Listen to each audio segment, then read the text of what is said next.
गोजोनथाव खौरां फिन सासे बर' फिसाया हादोरारि थाखोआव बादायलायनानै मेडेल देरहाबोनो हाबावबाय। सानसेनि उनाव सानसे आथिखालाव गोबां बर' फिसाफोरखौ दावगानो हमनायखौ नुनो मोनगासिनो। थारैनो जोबोद गोजोनथाव बाथ्रा।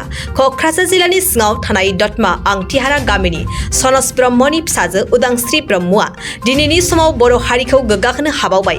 हिमाचल प्रदेशनि बिलासपुराव खुंफुंजानाय हादोरारि थाखोनि 22 थार्ड साब जुनियर नेशनेल असु चेम्पियनशिप बादायलायनायाव ब्रन्ज मेडेल देरहाबोनो हादों। मिथिहोनाय बादिब्ला 33 केजिनि बादायलायनायाव उदांस्रि ब्रह्मआ ब्रन्ज मेडेलखौ देरहानो हादों। बेजोंनो लोगोसे क'क्राझारनिनो फिसा आयन दत्तआबो सिलभार मेडेल देरहानो हादों। आयन दत्तआनो जादों क'क्राझार सहरनि साखाथियाव थानाय सरायकला गामिनि अमित कुमार दत्तनि फिसाज्ला।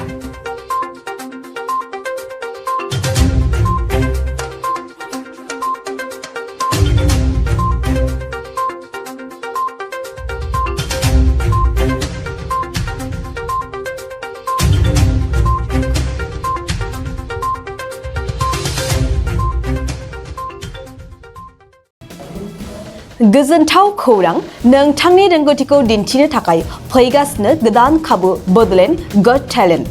गोजौसिन जौसाङाव दिन्थिनायनि खाबु बिटिआरआव बड'लेण्ड गट टेलेन्ट सिजन 2आ फिन सौफैगासिनो नोंथांनो गोदान खाबु लाना।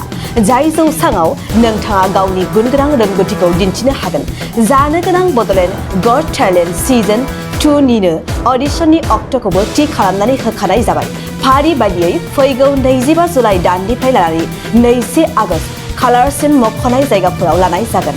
मख'जाथावदि अडिशन रेजिस्ट्रेशननि खालामनो थाखाय 8399890945 9101102339 आरो 9577573499 जानबुं अनजिमायाव जगाजग खालामनो हागोन।